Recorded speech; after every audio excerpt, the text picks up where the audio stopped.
great to be in North Dakota with my friend John Hoven, who did a lot of hard work to help us get the big, beautiful bill across the finish line. So to everybody in North Dakota in particular, but everybody watching this, happy Independence Day. Of course, it's a great 4th of July. The weather seems pretty nice now. It's going to be nice. It's going to be a nice day.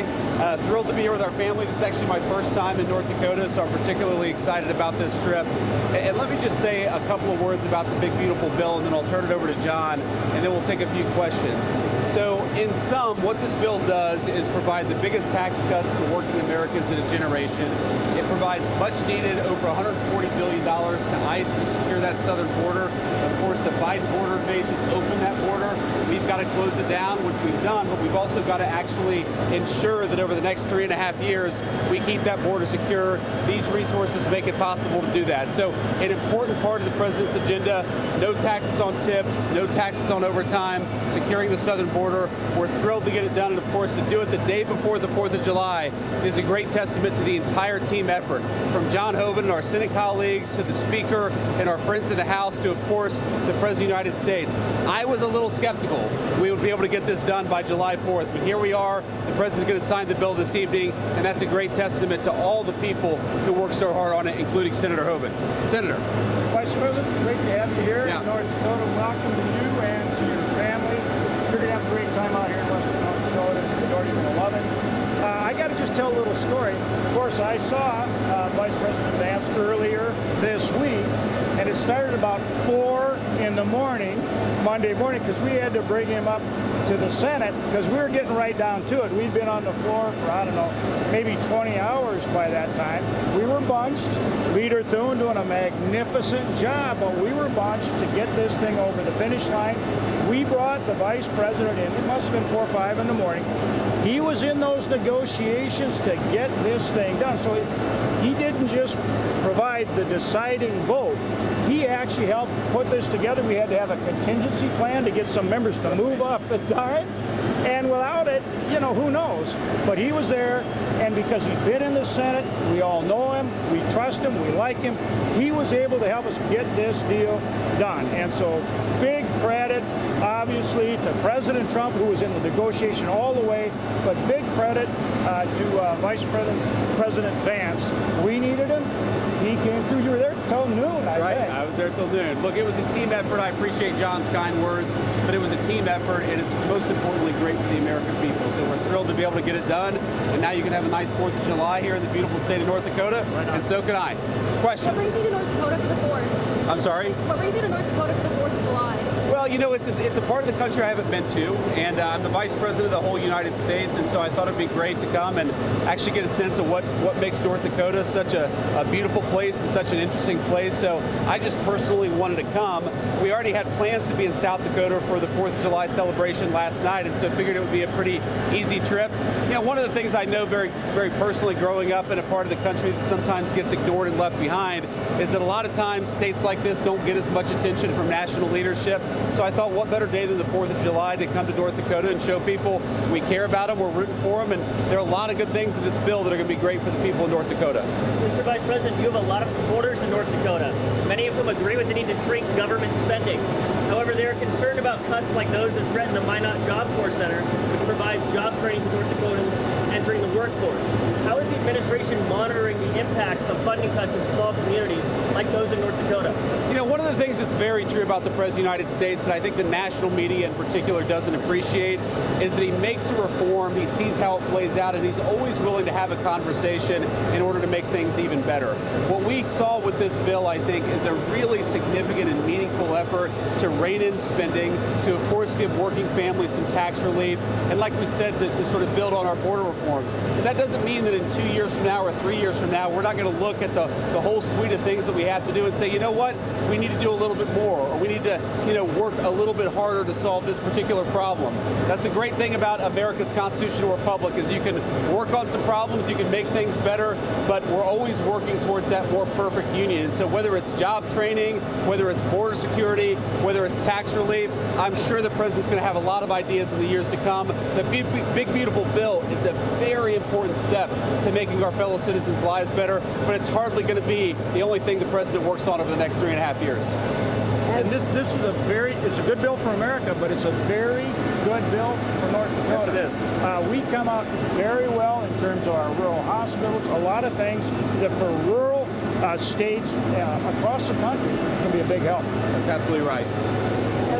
JD, talking again about the bill, I know the president wanted on his desk today. What did it mean to you to give that tie-breaking vote? And then I know the bill is so voluminous, but one aspect of it, the idea to set up savings accounts for babies in America. As a father yourself, can you explain what this will mean for families in North Dakota? Yeah, you know, one of the things you see all across our country, unfortunately, is the rise of socialism, which we think is a very destructive ideology. We think it's going to make Americans poorer and more miserable. It's going to mean a lot of hunger and a lot of sadness all across our country. But you know, one of the things the president and I both believe in is that we really want to give people a stake in the future of the economy. The way you fight back against socialism is to make our young people feel like they have a stake in the future. And what these accounts do is actually give people from the minute they're born, they of course can't access it until they're adults, but give them a stake in the great American economy. Allow them to feel like they have a stake in the future. And I think it's going to reduce poverty in this country. I think it's going to give young people a sense like they have a stake in the future. It's just going to be good all around. So I know Senator Cruz and a lot of folks worked very hard on that piece of legislation. The president cared a lot about it. We were thrilled to see it in the final package. Is there anything about it, the devil in the details, I guess, as far as the biggest challenge is setting something like that up? I mean, even Senator Hogan comes from a banking background, but is there anything about it that is harder than it looks? Look, you've always got to implement this stuff well, and that's one of the things we believe in the Trump administration is you don't just sort of pass a law, you've actually got to work at it and make sure you do it the right way. But I think at the end of the day, we're going to say this is a very important way of giving young Americans, I mean literal children right now, a stake in the future of their country. It's going to allow people to build wealth. It's going to make it easier for them to actually have a little bit of a nest egg that they can fall back on. There are unfortunately way too many Americans after the 4 years of the Biden economy who are living on less than $500 in their bank account. We want to give our fellow citizens an opportunity to build wealth. What better way to start than from the ground up when they're young children? This is incredibly good for our farmers and the tax relief for small business. I mean, this is good for families, very good for families. What benefits can North Dakotans expect to see as it comes to the energy sector? Is it moving up on top? Right. Yeah, that's exactly right. I mean, one of the main reasons why we wanted to do this OPBB, this one big beautiful bill, right, is that we recognize that, one, we have incredible energy resources here in North Dakota, in Texas, and South Dakota, all over the United States of America, that a lot of Biden-era regulations have made it harder to access. Now, there's a lot of things that we've done through executive order, through empowering Lee Zeldin at the Environmental Protection Agency to really unleash American energy, but there are so many provisions in this bill that are going to make it easier to invest in oil and gas drilling here in the United States. They're going to make it easier to invest in the next generation of energy in the United States, that will make it easier to build these next generation data centers where you can have a power plant attached to the data center rather than having a power plant that's already on the grid. I think that's going to unleash American power in a way we haven't seen in decades in the United States of America. And you know, North Dakotans, they're the ones who are building the energy future of the United States. But there's a chart I'd point you to, and it really should scare the hell out of every American. It's if you look at the amount of power generated by the United States and the amount of power generated by the People's Republic of China. China has produced a skyrocketing increase in energy. The United States for 30 years has been flat. I think the one big beautiful bill is going to mean we start to produce more energy. That's the key to our future as a country, but a lot of North Dakota energy workers are going to benefit in building that future. Energy dominance. You're going to see some of that energy dominance here from North Dakota. We're an energy powerhouse, and you said it just right. We're going to do a lot more. A recent Fox News poll shows that not all voters are sold on the bill yet. Now that it's passed, what is the next step in educating or selling voters on this legislation? Well, I think things like this, right? We're here talking to you guys. I think when people realize how much this benefits the people of North Dakota, the people of the United States, this bill's going to be very popular. We're going to look back on this, I really do think, as the beginning of the golden age of the United States of America. And remember, it's not just the bill, it's all of the Trump administration policies that form a coherent whole, where we're trying to make it easier to invest and build in the United States of America. We're trying to make it harder to invest outside of the United States of America. We want to build a future for our own people. So I think when you take the one big beautiful bill, the president's tariff policies, our energy policies, what it means is that for the first time in a very long time, we're going in the right direction.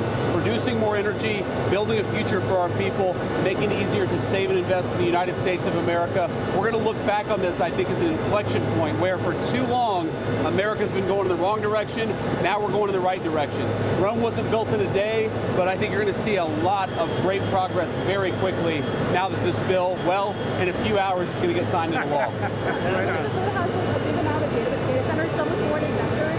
Do you think that the U.S. federal government should regulate who can build data centers in rural Could you say that a little bit louder for us? Sorry, okay. So North Dakota has a big amount of data centers, some have foreign investors.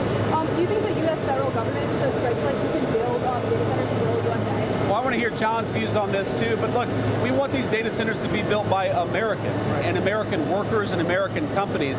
You know, these data centers have an incredible importance to the future of the economy. The artificial intelligence boom that we're going to see over the next few years, it really is rooted in these data centers. Impossible to build the AI economy of the future, the digital economy of the future without these data centers. We don't want them built by foreign countries and foreign workers. We want them built by the American people, and that's what this bill makes possible. Makes it easier to build these things, makes it easier to build the power necessary to drive the energy future for these data centers. That's why this bill is so important, is because it will empower Americans to build this stuff once again. That's right on. We need the energy to build these data centers and the AI, all of these things. We need more energy.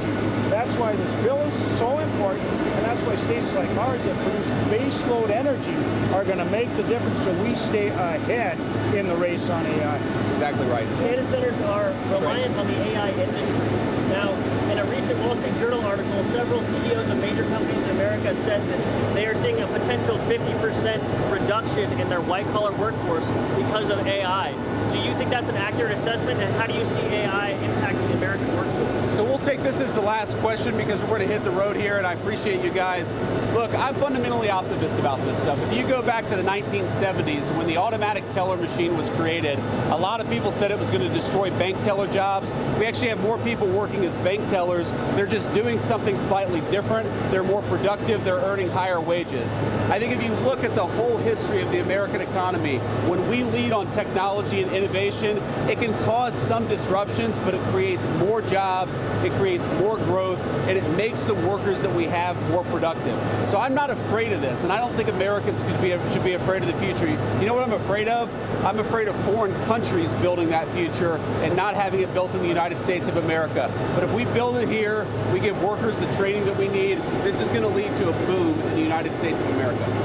Thank you very much. Yeah.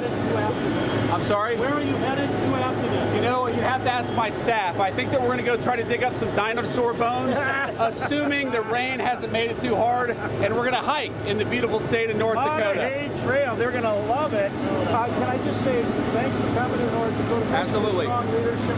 Have a great 4th, everybody, and God bless our veterans. To everybody watching, happy 4th of July. God bless you, man. Good to see you. Thank you. Bye, y'all. Thank you. Thank you.